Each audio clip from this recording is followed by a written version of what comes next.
Bom dia, vamos dar início então à sessão da 7ª turma, do dia 29 de setembro de 2016.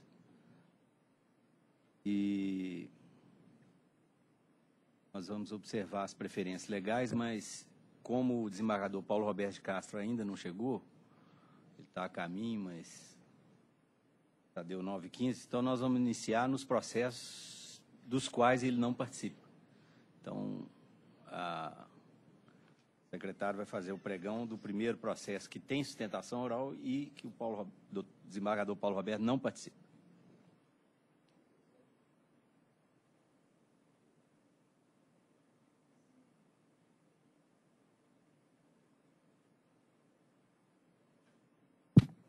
Deu agora. Sessão de 9 e 8, relator Dr. Kleber. Processo 10.646, inscrita advogada Viviane Afonso de Araújo. É o 9 da pauta, 10.646. Do PJE, do né? PJE. Só um minutinho, doutora, que para a gente conseguir o...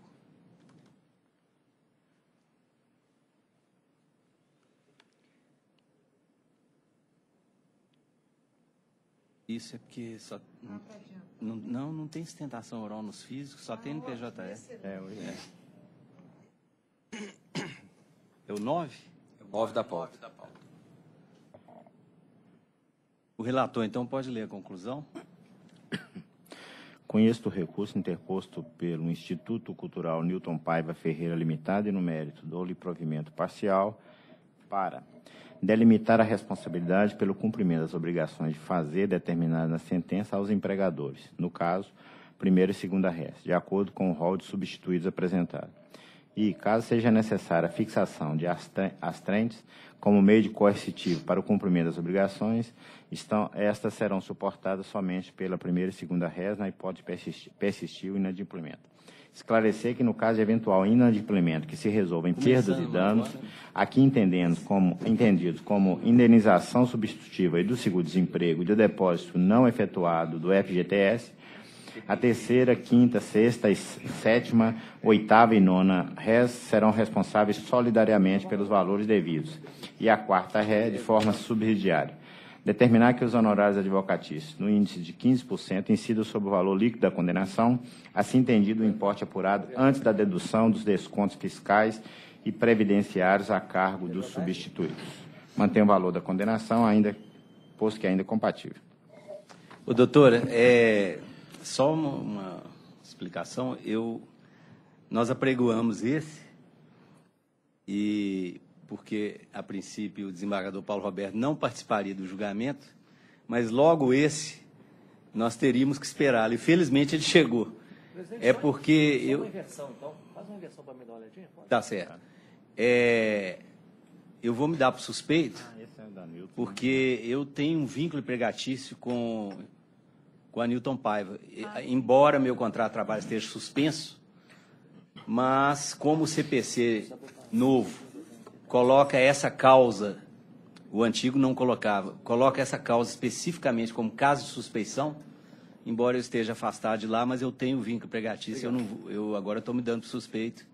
Já não estava dando ultimamente, porque eu não estava mais lecionando, mas como o CPC incluiu essa causa expressa, eu tenho receio aí de que...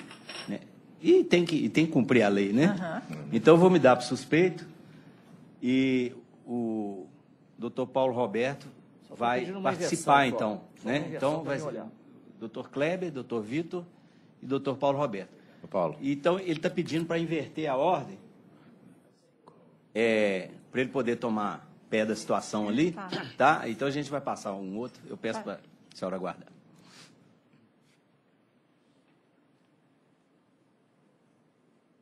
Que é do doutor Paulo. É doutor Paulo, né? Seria ele? Tudo bem. Pode chamar, porque eu já estou entrando pedi aqui, vista, já. eu vou falar primeiro. Aí, seu voto. Esse é o caso. Ô, Clemão, tá bom? Tá bom? Tranquilo? Beleza. Desculpa, eu não cumprimentei, que eu estava Esse lendo é o aqui. suspeito, né? Exatamente. Preferência num processo adiado da semana passada, sessão de 9 horas, relator Dr. Paulo Roberto, processo 10.772. Eu pedi vista desse. Doutor Paulo é de 9 horas. 9 horas. 9 horas. Esse processo, eu pedi vista porque eu sou terceiro votante e na sessão passada eu... Ficou faltando só seu voto.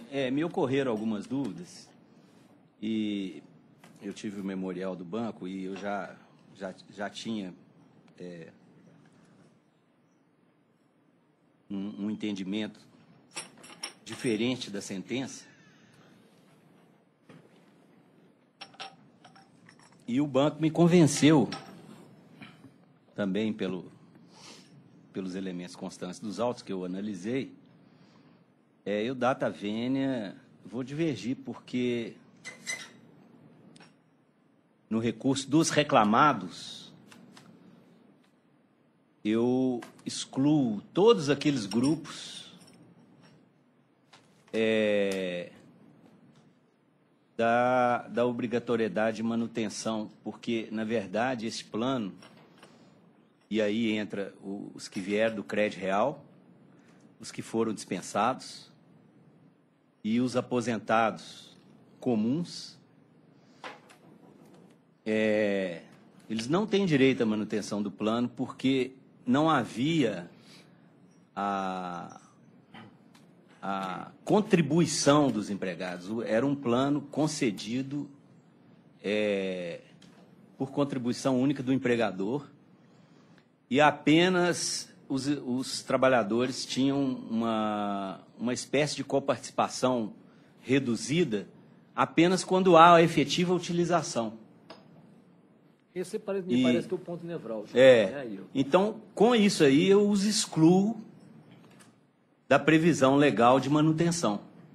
E, portanto, eu dou provimento ao recurso dos reclamados para julgar improcedentes esses pedidos todos, com exceção dos aposentados por invalidez, que aí é o provimento que o relator está dando no recurso do sindicato, autor, e aí, nesse aí, eu estou acompanhando o relator, que é o provimento, foi a única coisa que a juíza não deu. No meu entender, o que era a única que deveria ter sido dada, né? Que é a manutenção do plano nas mesmas condições para os aposentados por invalidez, que há a suspensão do contrato de trabalho. E aí, inclusive, incide essa súmula recente do TST, que é a súmula 400... Tem aí, doutor Kleber? Eu tenho Não tem, anotada. eu não cheguei a anotar aqui. A súmula do TST. Está no recurso do sindicato autor. E está no voto do relator. É porque eu não puxei o voto aqui. Deixa eu puxar o voto. Então, enfim, eu estou apresentando essa divergência para dar provimento ao recurso dos reclamados, que é o Banco Bradesco e o Bradesco Saúde, para julgar improcedente com relação àqueles outros segmentos. Então, Vossa Excelência vai ficar vencido parcialmente, né? No recurso do autor é unânime. Sim. Então, o recurso do autor é provimento, que aí é dos aposentados por invalidez. É provimento e aí fica unânime. No recurso dos reclamados, Que Vossa Excelência eu ficaria vencido. parcial, No reclamado, doutor Paulo, parece que faltou constar na conclusão que...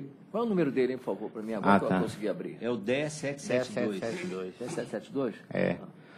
Porque no corpo do voto, o senhor diz assim, não estão abrangidos pela norma os trabalhadores que estiverem vinculados a plano de saúde pela empregadora na forma de coparticipação. Esses, o senhor está excluindo. Aí a minha sugestão é só constar, né, na conclusão que esses estão excluídos, porque está no corpo do voto, na página 5, o senhor quer conferir? Na conclusão, por favor? né?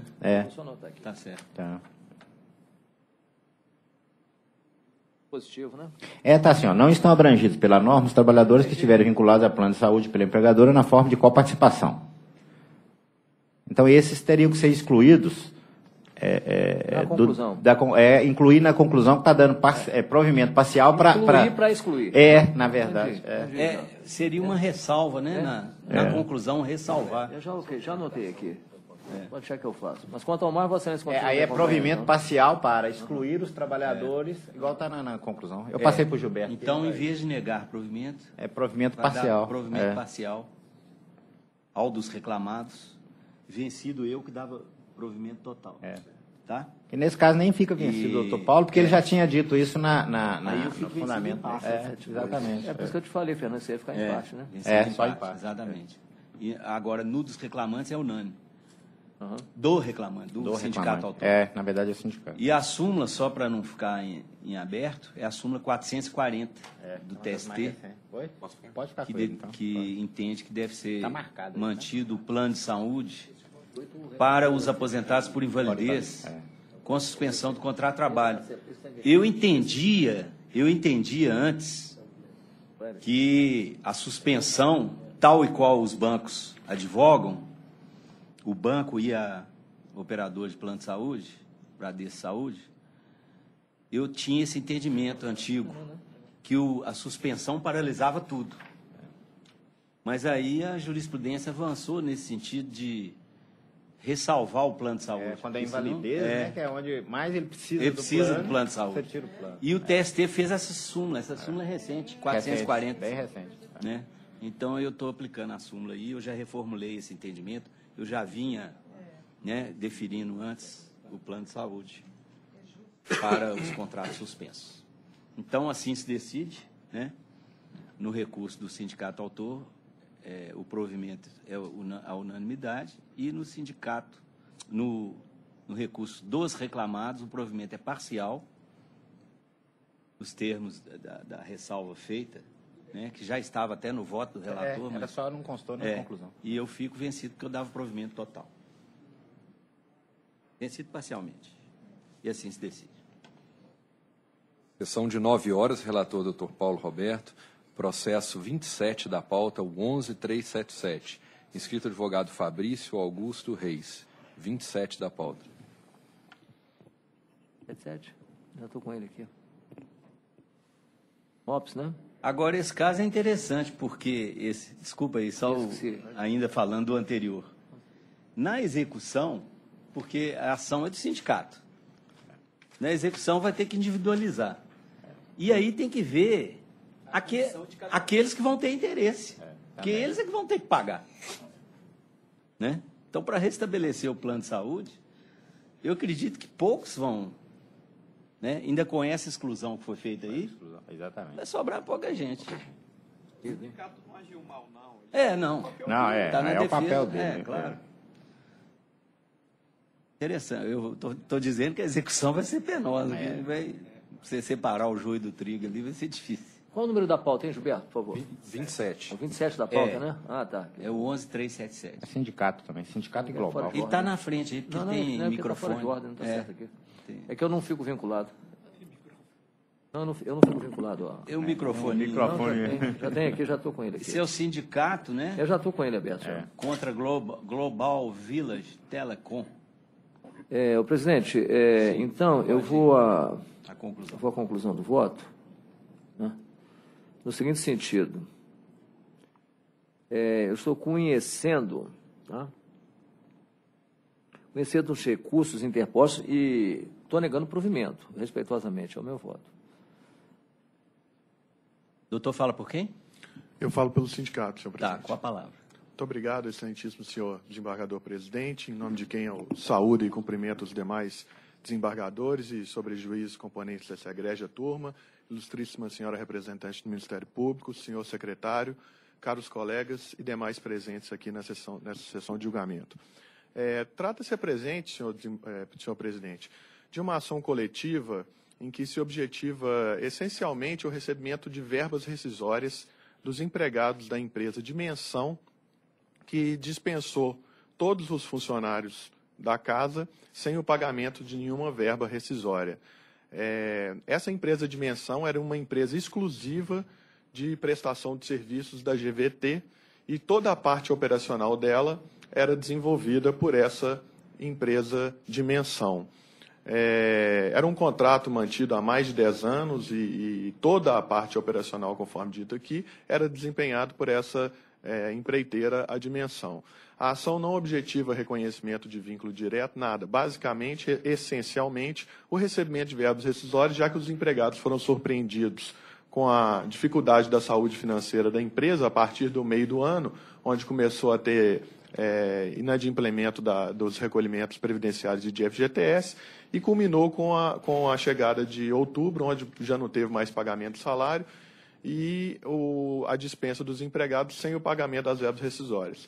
O sindicato, então, provocado, sensível à situação, promoveu a ação trabalhista coletiva, objetivando o recebimento das verbas rescisórias e, obviamente, liberação de fundo de garantia, seguro-desemprego, já que os empregados tinham ficado à deriva. Cumpre ressaltar a questão desses autos, Excelência, que foram concorridas 4 audiências para tentar dar solução ao feito.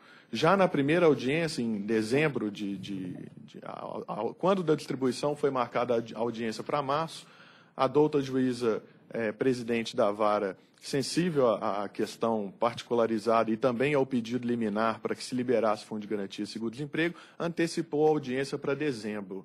Então, nessa primeira audiência de dezembro, foram liberados o fundo de garantia e seguro-desemprego, lembrando que nessa época do ano foi o ápice da crise econômica do país, os empregados passaram o fim de ano sem recebimento do essencial, que seriam as verbas rescisórias. Então, era uma situação bem complicada, e a GVT, ciente dessa situação toda e da indiscutível responsabilidade subsidiária dela sobre a situação, já poderia ter dado uma solução para esse caso que não discutia nada, não tem horas extras, não tem periculosidade, não tem vínculo direto, nada, era simplesmente recebimento de verbas rescisórias. E, completamente insensível, ela foi apresentando incidentes manifestamente infundados para o processo. Já na segunda audiência, quando a juíza fixou prazo para rol, ela não manifestou nada, e aí, quando veio a primeira audiência de instrução do feito, ela veio e compareceu querendo expedição de carta precatória.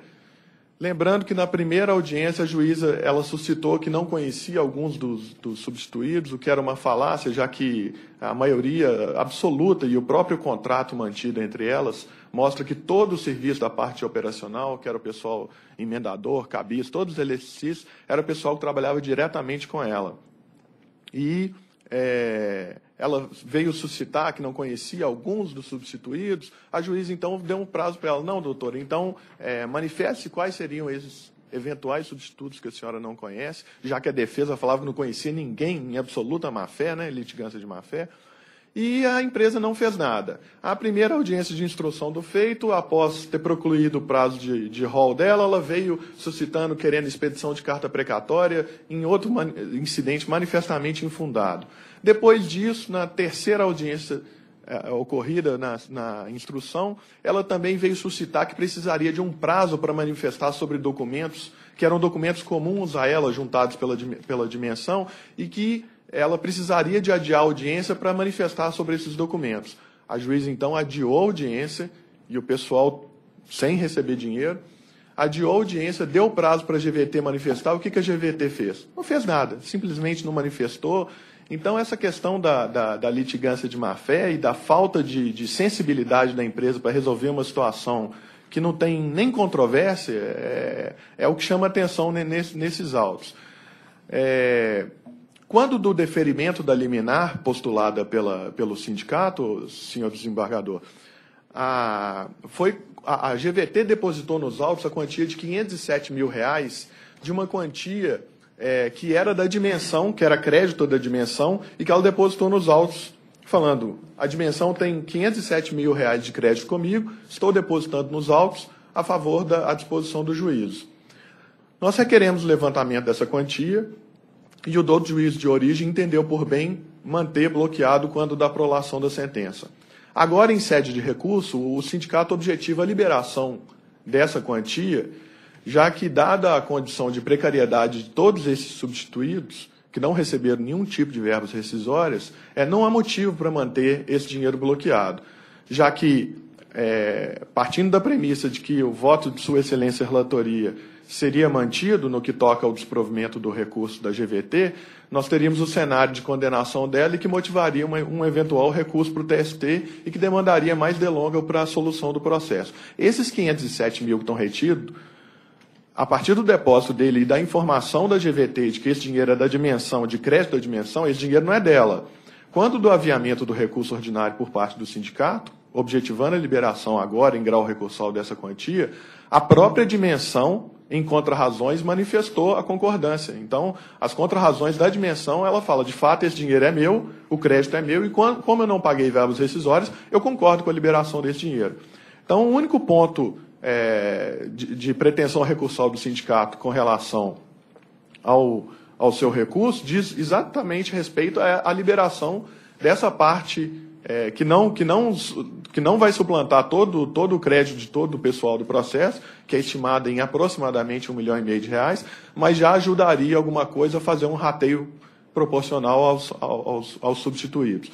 Então, com essas considerações, espero o sindicato autor que seja revisto, e respeitando, obviamente, com a devida vênia o voto prolatado por Vossa Senhoria Desembargador Relator, seja revista essa situação, já que se trata de crédito incontroverso, crédito da dimensão, e que, em contrarrazões, ela concordou com a liberação.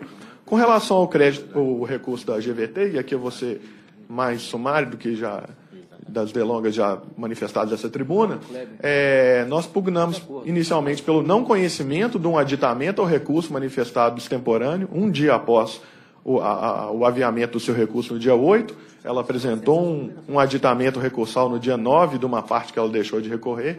Então, a gente pugna pelo não conhecimento desse aditamento recursal e, quanto ao mérito, que seja mantido integralmente a respeitável sentença, já que escorreita e não demanda maiores delongas, apenas suscitando essas questões de litigância de má-fé da GVT com relação à conduta dela deplorável com relação à questão de lealdade processual e de sensibilidade a todos os substituídos que estão sem receber verbos rescisórios. Aí, com essas considerações, pedimos de justiça e essas revisões nos pontos que foram aqui abordados. Muito obrigado. Ô, presidente, pela ordem, eu queria primeiro cumprimentar o advogado pela sustentação oral. E a questão aqui desse processo, ele se resume, né, basicamente, à questão da liberação ou não desse dinheiro pelo primeiro grau.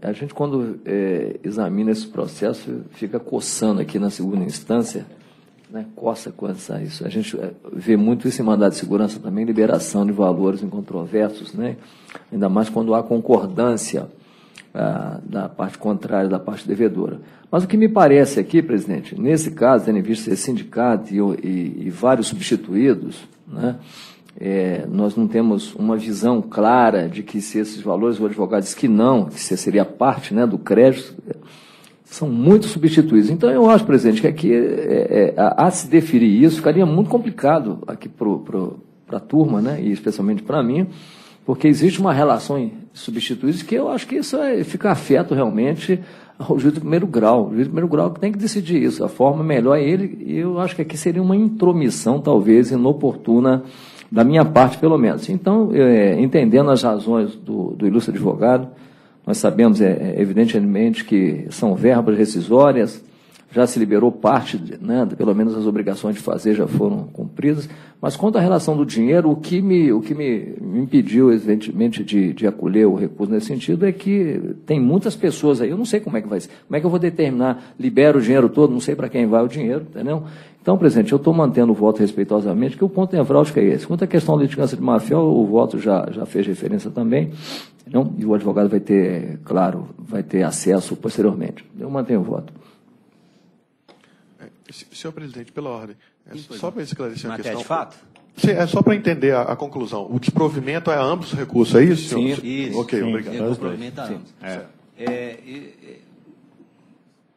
Um votante aqui, no caso, é o doutor Kleber, né? Estou de acordo. É o Kleber. Estou de acordo. Eu estou olhando aqui, eu fui olhar aqui porque o advogado falou da tribuna e eu vim conferir aqui. Sim. A empregadora, né, que é nas contrarrazões dela, ela concorda expressamente. Eu falei isso aqui. O juiz lá que libera, né? Que o dinheiro é dela e que é para pagamento das rescisões e que pode liberar. Que foi faturas vinculadas, nesse caso, né, a trabalho prestado por ela para outra confirmada a empresa, decisão em segunda instância. né? E ela já concordou, o juiz de primeira instância... libera.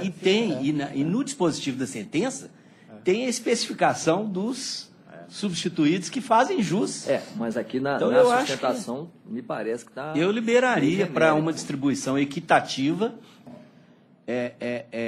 porque tem valores aqui variáveis, né? Então, Eu acho, por exemplo... acho que não vai dar para pagar a totalidade. Não sei, eu acho que é Não sei, o doutor tem alguma consideração a esse respeito? Se é suficiente? Não é suficiente, mas a gente tem o TRCT de todos eles que demonstra que o crédito é superior, então não haveria Então dá para pagar pelo menos os TRCTs. Porque aqui Exato, vai ter parte. outras coisas, vai ter multa, vai ter 467, né? Mas pelo menos os TRCTs. Bom, pagar. É essa peculiaridade, presidente, em função dessa peculiaridade, não pelo não libera, claro, já houve concordância. O problema é da peculiaridade, eu não sei, isso aí de repente mas vai eu gerar acho- um problema maior.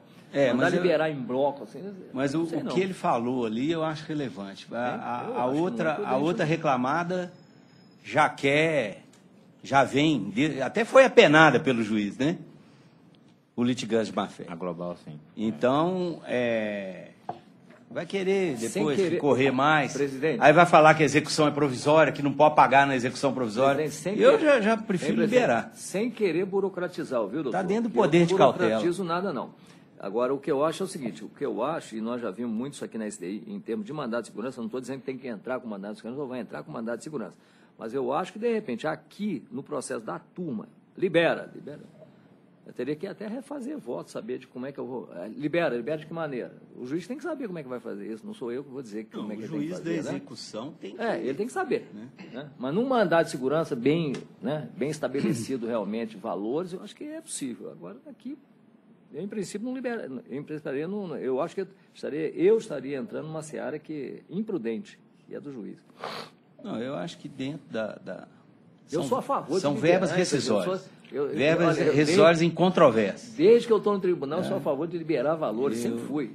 Eu daria, ainda que como uma tutela de urgência, né? E no caso não há mais que se falar em cautelar Não, ou hoje é de tutela de urgência. ou antecipação, Antecipação. né? Seria Evidência e em urgência. tutela de urgência.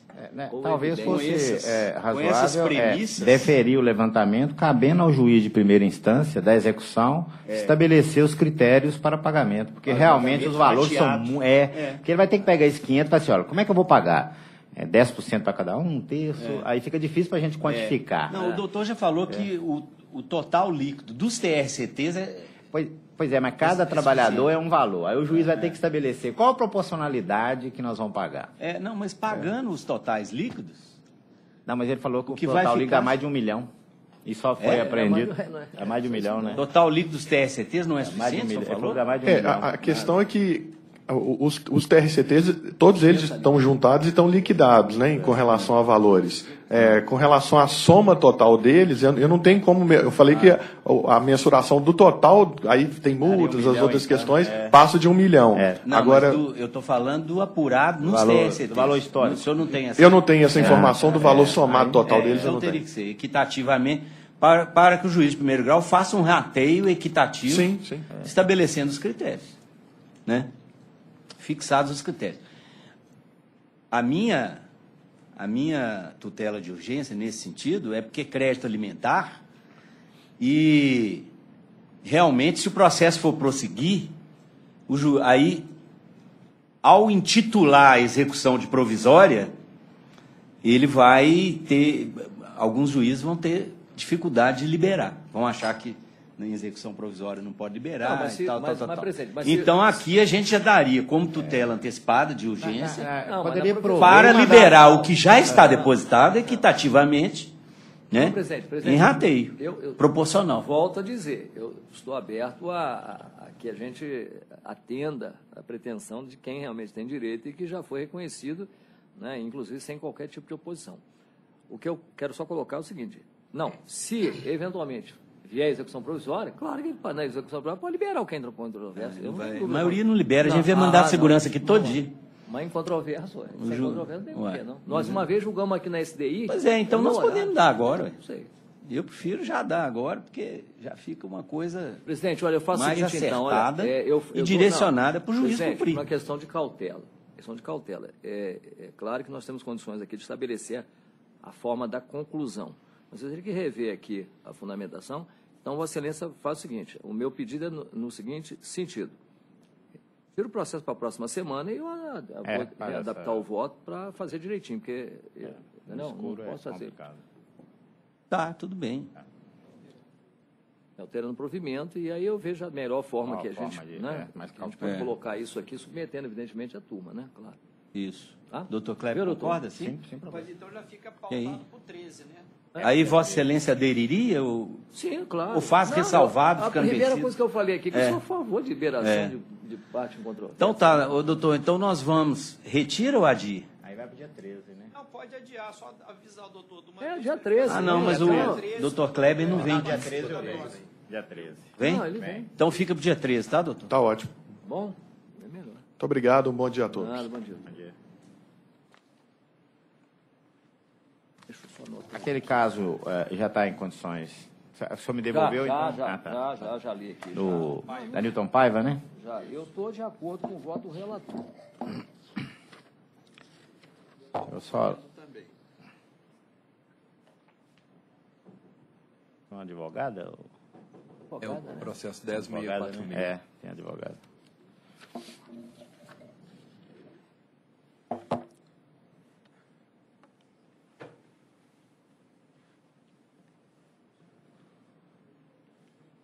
Presidente, me permite, eu quero até levar a consideração de vocês, não é que nem do regional, não é desse regional, não. Um caso agora que aconteceu, que me consultaram, né, gente amiga, eu fiquei assim, estupefacto, né? Por causa da recuperação da Oi, né, é parecido com isso aqui, claro que só que não é recuperação. A Oi depositou, na época, né, a Telemar, depositou um valor altíssimo, o reclamante está há anos esperando, falou, olha, não quero recorrer, isso aí eu entendo como incontroverso, um abraço. Aí o juiz mandou libera o dinheiro para o reclamante, aí, você sabe, não vou falar qual é o regional, aí leva 2 anos para esse processo voltar na frente do juiz de novo, né? 2 anos depois, aí o juiz falou, olha, mas eu já mandei libera o dinheiro para o reclamante. Aí, pum, deu o deferimento ao processamento da recuperação judicial. Aí o mesmo juiz falou, suspende tudo. Olha que absurdo agora. Aqui teve um mandado de segurança, assim? Tem que ter mandado, eu falei, pagamento espontâneo. Aí ela agora está pedindo para não liberar o dinheiro, porque... Mas é pagamento espontâneo. Não, mas olha que absurdo. Ela já disse, Estou pagando. até aonde... Eu falei, é caso de mandado de segurança, mas o contrário, não dela, mas da parte do credor. É absurdo, gente. Aí a pessoa vai esperar 6 meses, 1 ano, né? Dependendo do entendimento que vem aí, que nós temos uma discussão agora dos 6 meses, lá no STJ, né? Vai continuar vinculado ao juízo da falência e da recuperação. Olha só que absurdo. Ela pagou.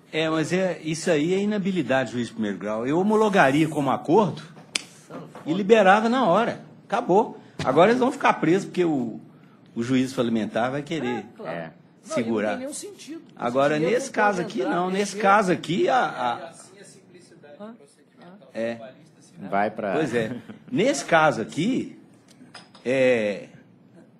eu quase pensei, isso, mas a gente não poderia homologar como acordo, porque veio de lá, sim, né? Veio como recurso. Agora, veja bem, a segunda aqui, que é a tomadora de serviço, reconheceu e depositou o crédito que era da outra, né? A outra reconheceu que é devido, que o dinheiro é dela e que é para pagamento da rescisão. Então, não faz mais sentido ficar lá. Por isso que eu quis, né, dar essa efetividade, para dar uma efetividade uma vez, porque depois isso complica aí, e eles já estão 1 ano e meio esperando, eles vão ficar 5 anos esperando se for para o teste. Então, Infelizmente. é uma coisa que... Bom, então, nesse próximo caso, agora eu tem passo a presidência, então, eu- para Vossa Excelência, para que o eu me dê relator já suspeito. proferiu o seu voto, né? Já. Você que é o Salinas. Ela Só- tem Mas tem a sustentação. sustentação oral. Já não fez ainda não? Não, Tem não, certo? não. Ah, pois não, doutor. Então, por obséquio com a palavra. Bom dia, senhor dia, presidente, bom dia, membros da turma, bom dia, representante do Ministério Público, bom dia a todos. Doutor relator, eu só gostaria de saber se o senhor conheceu do recurso das outras reclamadas, Ah, tá. da Premium Não, e não, da... foi só o da... da- conheço do recurso do Instituto Cultural Newton Paiva Ferreira Limitado. O delas o senhor não conheceu, não estava foi conhecido. deserto, né? Sim, sim. Ah, tá, não era só porque eu não preciso Não. me ater a esse ponto.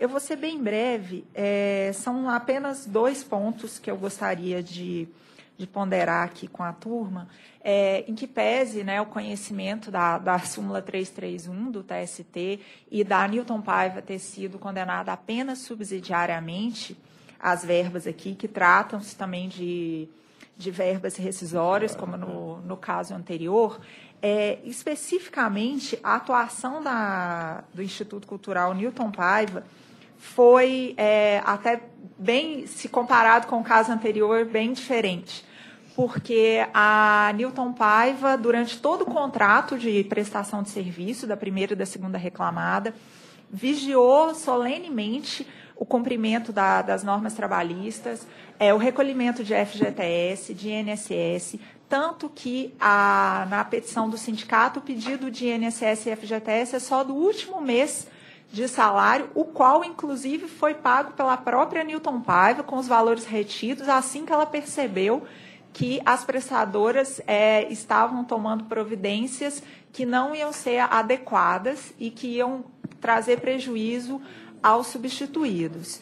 Ela efetuou com o valor do depósito do salário, ela chamou o sindicato para dialogar e para tentar chegar num consenso.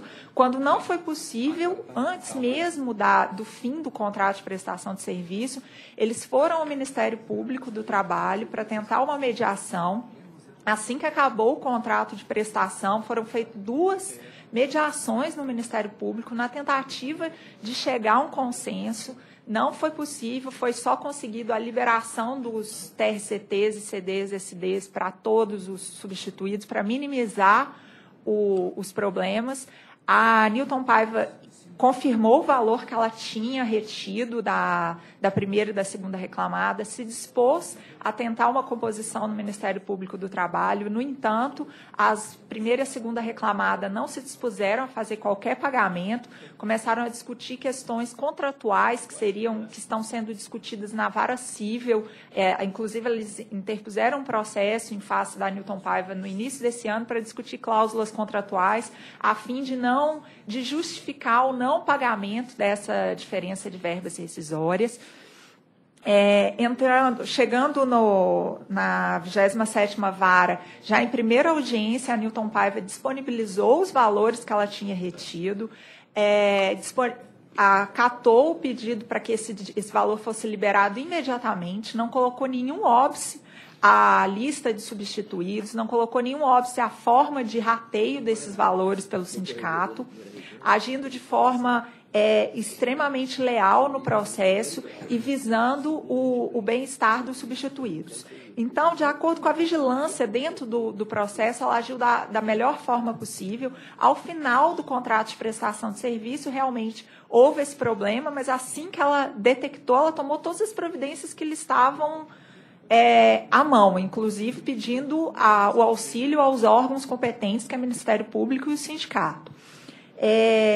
A contratação também não foi leviana, porque as 2 reclamadas fazem parte de um grupo econômico nacional com mais de 1.000 empregados. Foi feito como se fosse uma semi-licitação na época da contratação. Foi demonstrada a capacidade tanto de prestação de serviço quanto a capacidade econômica. Tanto é que o contrato transcorreu por 3 anos sem qualquer problema.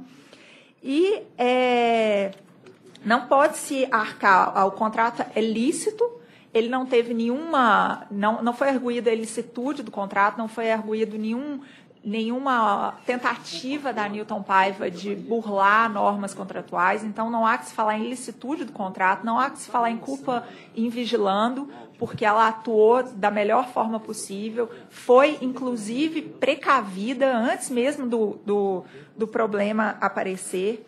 Então, diante de tudo que a Newton Paiva fez para tentar resolver a questão, ela entende que ela não pode ser punida pela diligência dela, ainda sendo condenada subsidiariamente, mesmo após toda a diligência, mesmo após disponibilizar os valores em que pese o disposto na súmula 331, ela não pode ser aplicada indistintamente quando o tomador toma todas as providências, é diligente, efetua os pagamentos. Então, ela vem impugnar aqui para que pese o voto do relator para que seja reformada a decisão para excluir sua responsabilidade subsidiária. O segundo ponto que eu gostaria de apontar aqui é que, tirando a Newton Paiva, as demais reclamadas foram condenadas subsidiariamente, solidariamente, por fazer parte de um grupo econômico. E no decorrer do processo, a Newton Paiva percebeu que esse grupo econômico era um pouco maior do que o sindicato da categoria tinha apontado na inicial e depois no aditamento à inicial. E assim que ela tomou conhecimento dos nomes das outras empresas e que todas elas tinham praticamente como sócio comum o senhor Harrison da Costa Pinho e o filho dele, senhor Harrison da Costa Pinho Júnior, e o Angelis Magalhães Cordeiro e a senhora Maria Moraes Pinho Alcântara, ela juntou em razões finais a documentação para comprovar que essas empresas também faziam parte do grupo econômico e que elas também tinham sócios comuns, a fim de evitar que as empresas do grupo fizessem alguma manobra para desviar valores e bens para essas outras empresas que não estavam no polo passivo, que a gente bem sabe que na fase de execução é muito difícil provar principalmente quando são várias empresas tão, vamos dizer, de vários segmentos comerciais diferentes, provar esse desvio ou essa troca de bens e dinheiro entre elas. Então, ela veio solicitar que elas também fossem incluídas e condenadas solidariamente. O juiz entendeu que não era o momento, que já tinha passado o momento oportuno, só que não tinha passado porque era verdadeiro, um documento novo, uma informação nova que a Newton Paiva tinha tomado conhecimento apenas ali, e ela, diligentemente, assim que ela tomou conhecimento, ela levou ao conhecimento do juiz de primeiro grau, antes mesmo da sentença, e que, no entender dela, deveria ter sido considerado, e também essas empresas deveriam compor o polo passivo e ser condenadas solidariamente, a fim de evitar maiores prejuízos aos substituídos. Então, a Newton Paiva requer aqui também a revisão, né, da sentença para que seja deferida a inclusão dessas outras empresas no polo passivo e a responsabilidade delas solidariamente às demais. É o que se requer.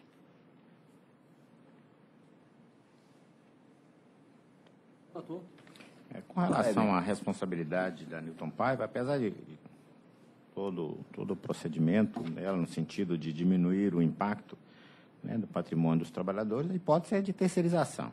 Se é de terceirização, aquele que se beneficia pelo trabalho prestado pelos empregados do prestador de serviço responde subsidiariamente. Nesse sentido, mantém o voto.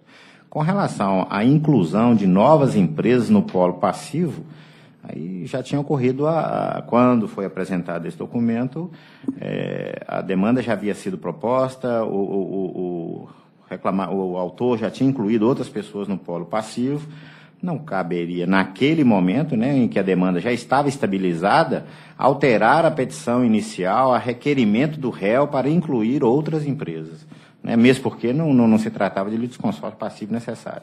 Então, entendo que também, nesse sentido, não há como acolher a pretensão do reclamado, mencionando, inclusive, que é possível o juiz, na fase de execução, se for o caso, chamar ali de outros componentes do mesmo grupo econômico. Mas, na forma que foi proposta, não. O réu pedir para alterar o polo passivo da demanda principalmente depois de defesa já apresentada, não me parece pertinente.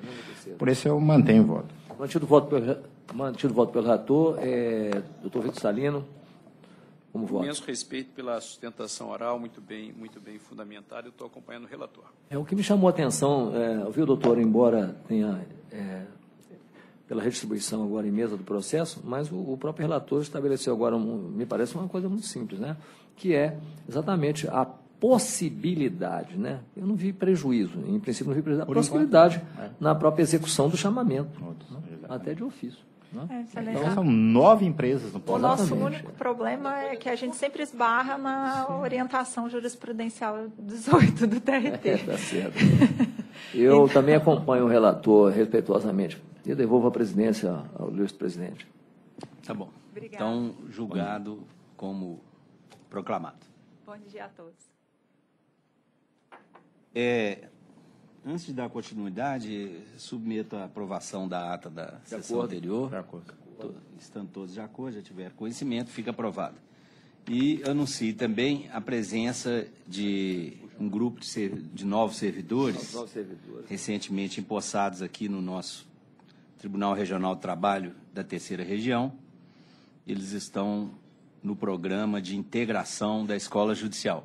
Então, eu queria transmitir as boas-vindas a todos, né, e dizer que aqui na 7ª turma é um órgão, né, fracionário do tribunal, e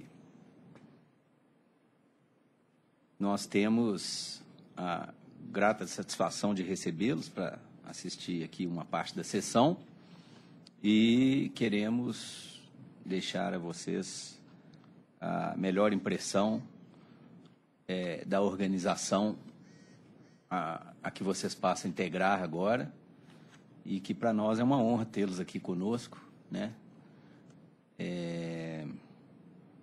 Sejam bem-vindos, e que parece que não tem ninguém da área judiciária, né? São todos de áreas administrativas, não é isso? Não?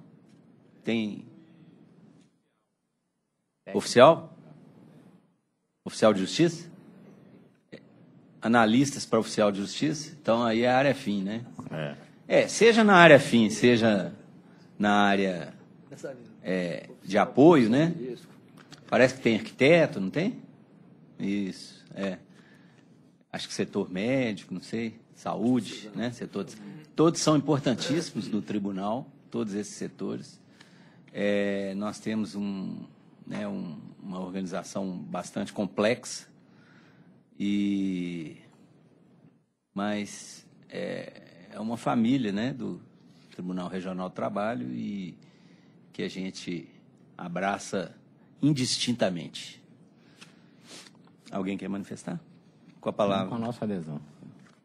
Não, presidente, só cumprimentar os servidores, como sempre, né? Vossa Excelência já disse tudo que nós poderíamos falar, né? Mas sejam bem-vindos, né? E além, né, da honra para a Terceira Região tê-los conosco agora, fazendo parte da família, né? Mas também estamos precisando, né, presidente? Estamos precisando de sangue novo, né? Mas sejam bem-vindos de qualquer maneira. Senhor presidente, eu quero também fazer uma saudação especial, brindar, na verdade, o acesso das pessoas ao tribunal. A gente sabe o quanto é difícil o curso público, o quanto tem de dedicação, de sacrifício. Então, é um motivo de alegria para todos nós vê-los chegar. E quero concitá-los para observar que o tribunal não é só um emprego. Aqui se presta um serviço público altamente relevante. Que a alegria continue, porque o acesso é não só bem-vindo, como necessário, mas que, além da profissão que deve ser exercida com denodo, também a preocupação com o social, com a justiça que se presta, com a natureza do serviço em que estão se inserindo. Estão vindo para o tribunal para servir a corte e não dela se servir. Então, é importante se pontuar isso, a distinção que o emprego proporciona. E um método de afirmação pessoal, mas um método de afirmação dos direitos sociais dos trabalhadores, dos empresários e da justiça especializada do trabalho. Isso. É isso. E também, numa visão aí, como são de várias áreas, né, que vocês vão trabalhar e atuar, mesmo lotados em Belo Horizonte, aqueles que tiverem uma participação, por exemplo, nessa área de arquitetura e engenharia, área de saúde, informática, vocês vão perceber que vocês não vão atender a uma demanda específica de Belo Horizonte, vocês vão atender uma demanda diversificada em todo o estado de Minas Gerais, né? Que o tribunal ele tem varas do trabalho espalhadas em todas as regiões do estado, né? Os municípios que são sede de vara do trabalho, eles incorporam na sua jurisdição outros municípios próximos, de modo que nós cobrimos todo com a justiça, né? com a tutela jurisdicional, nós cobrimos todo o território do estado de Minas Gerais. Então, qualquer área que vocês trabalharem, vocês vão perceber isso, que a demanda não é uma demanda localizada de Belo Horizonte. Mesmo que estejam lotados em Belo Horizonte, vocês vão estar atendendo, né, como o Dr. Vitor Salino falou aí, a uma demanda de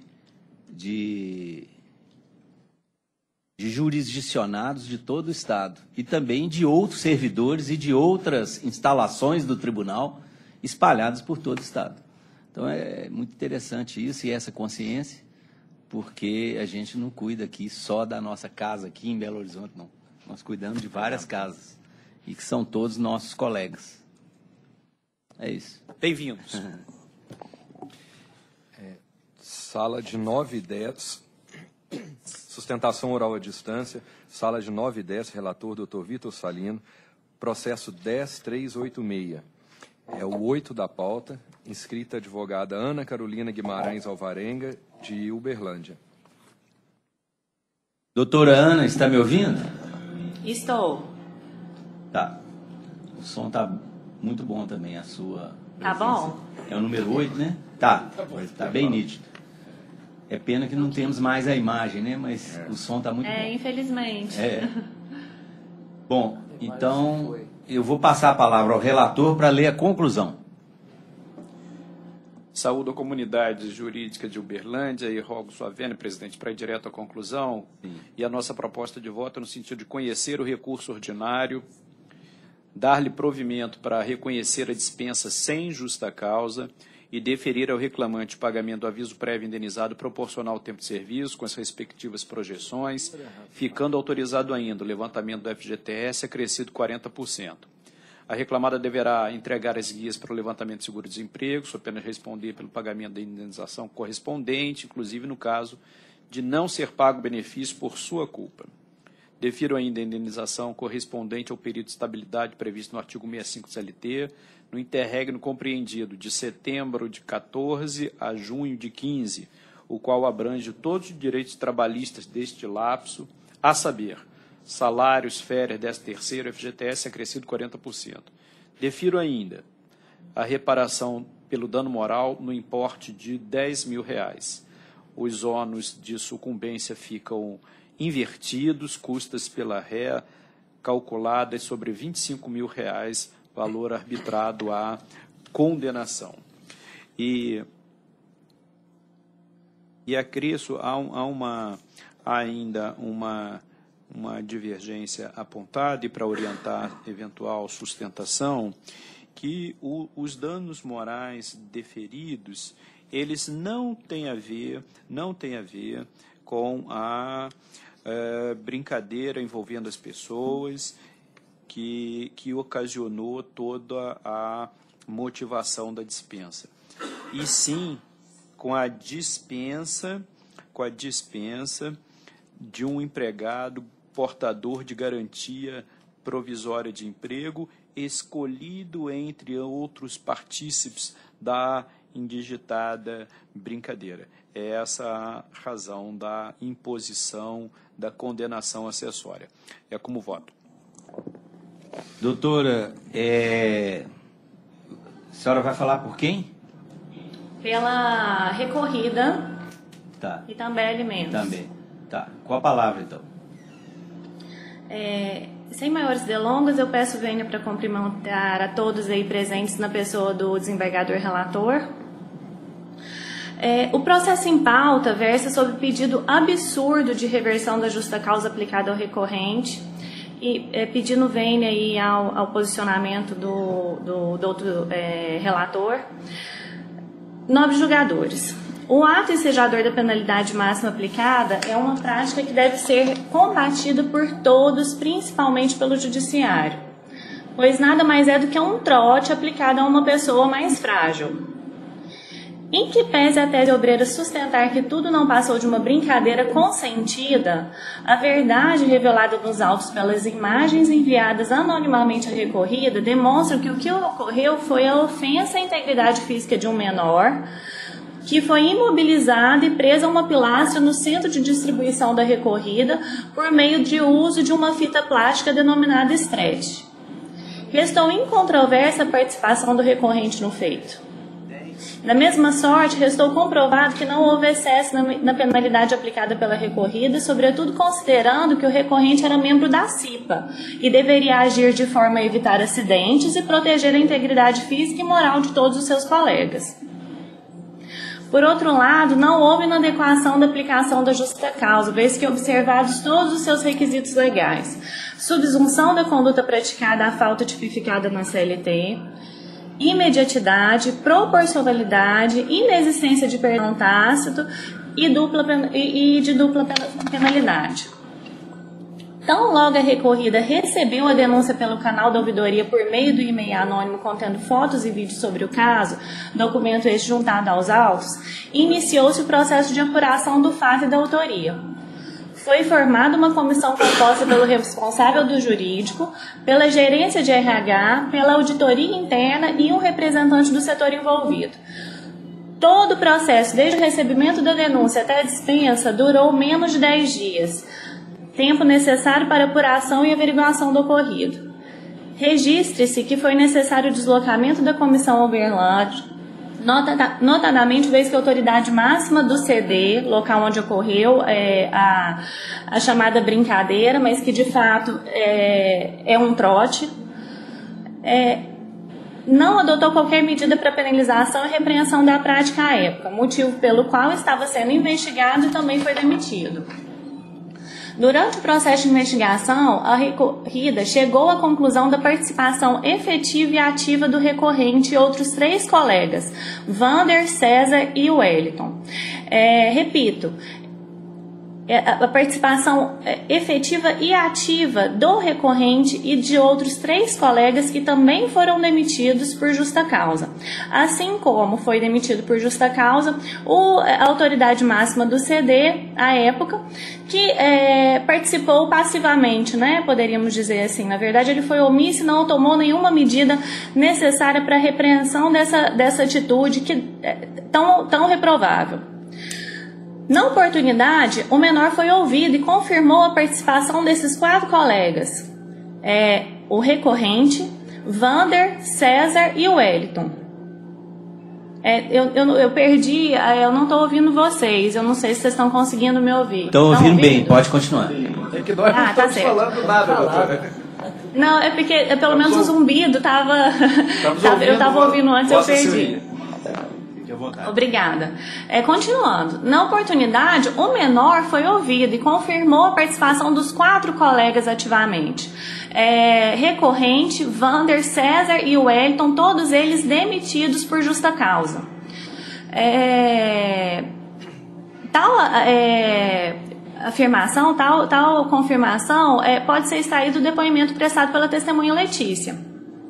O depoimento desta testemunha também afasta a tese obreira de desproporcionalidade, pela participação ativa de um quarto colega que teria recebido uma suspensão pela mesma conduta praticada.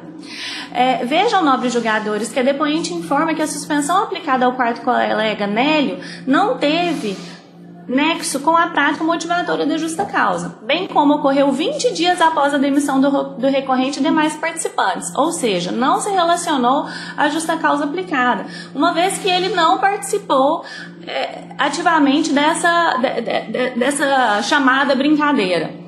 Ele assistiu, mas não participou.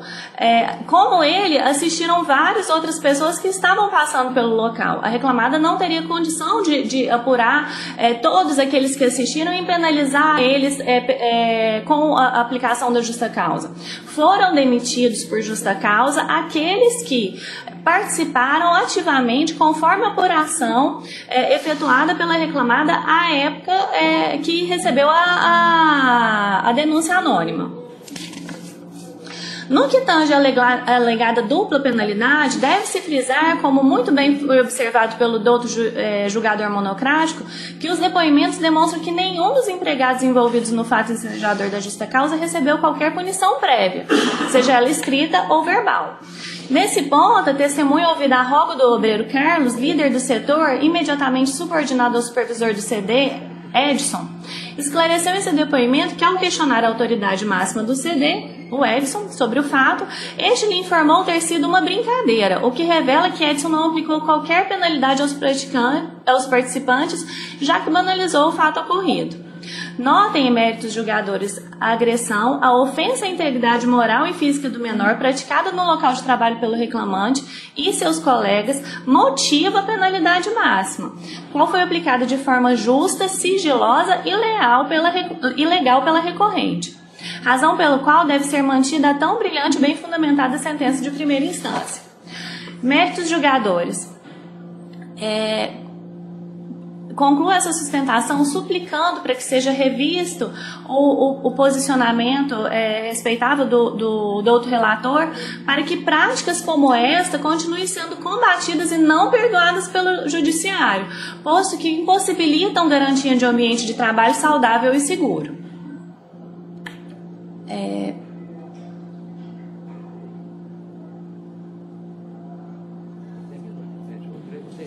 Essa, portanto, a revisão do voto do relator.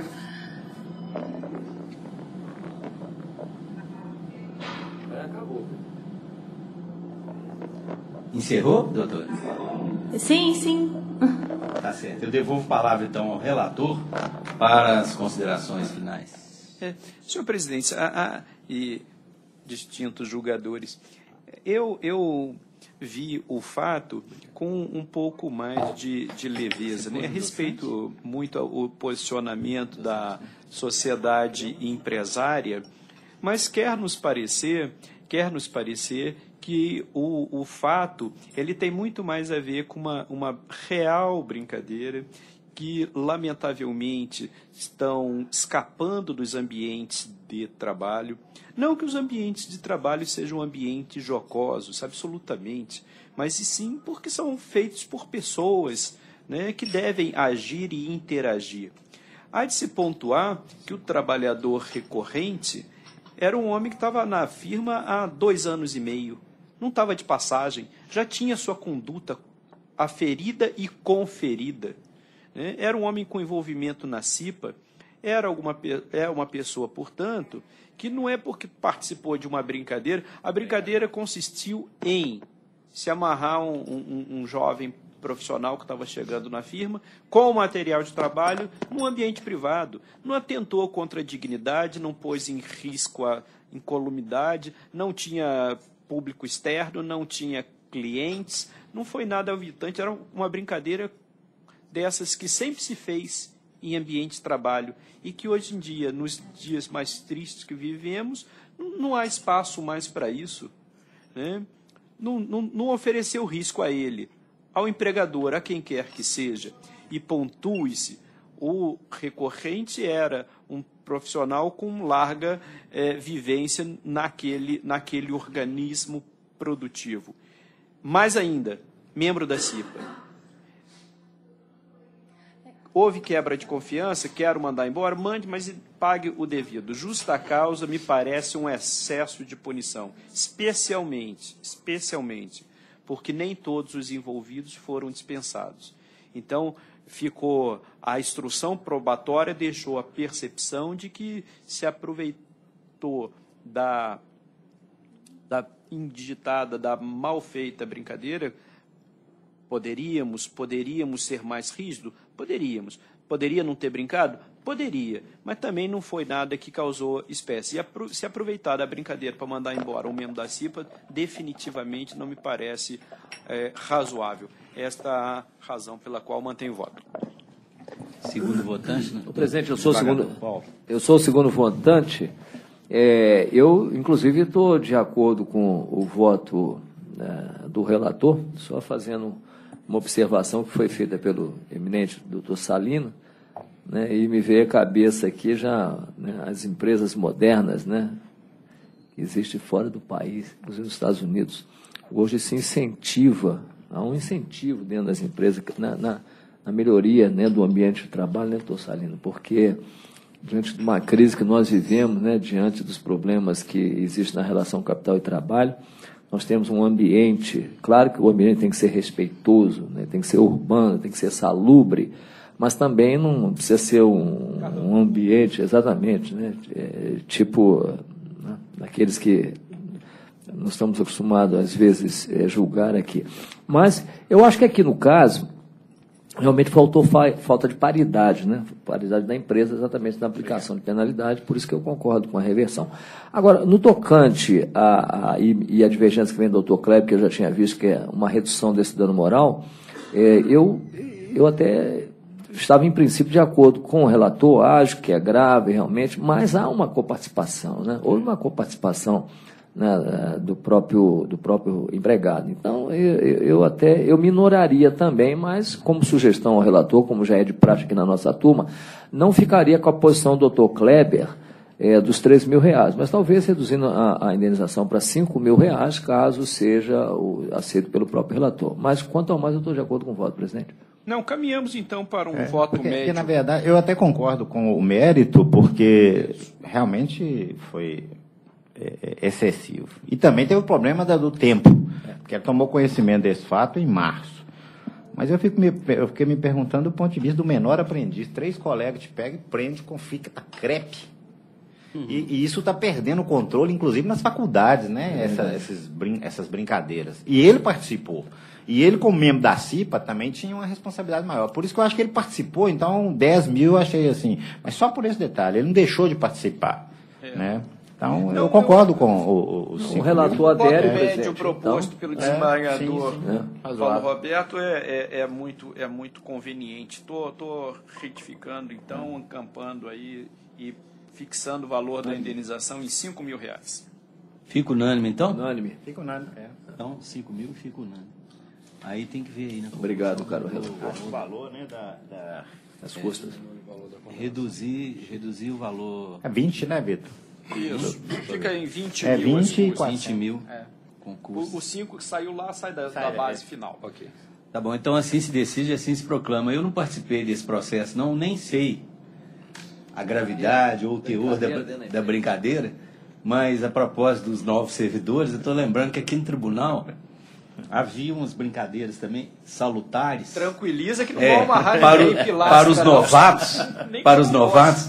Os novatos que iam trabalhar em vara do trabalho, na época, junta de conciliação e julgamento, o diretor costumava falar assim: vai lá na secretaria do outro diretor e pede a ele um papel carbono de 2 faces. Faltar. Umas coisas desse tipo. Um desempenador de processo.